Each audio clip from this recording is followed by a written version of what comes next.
Hi, I'm Marcy Degman, the Aspiring Gardener, and today we're going to talk about plans for a perennial shade garden. And perennial meaning all the plants are going to come back every year, and also that you want something nice going on all the time. A lot of people think if you don't have a lot of sun, you can't have a nice garden, but it's just not true. Now here's a garden that has something going on even in the winter.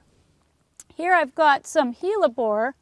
They're starting to fade. They're not quite as beautiful as they were, but that is a plant that in my area blooms in February. And here it is June, and it's just getting finished. So we've had flowers on this plant all that time.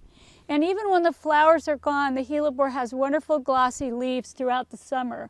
So that's a wonderful flowering plant with a lot of, flowers for a long time.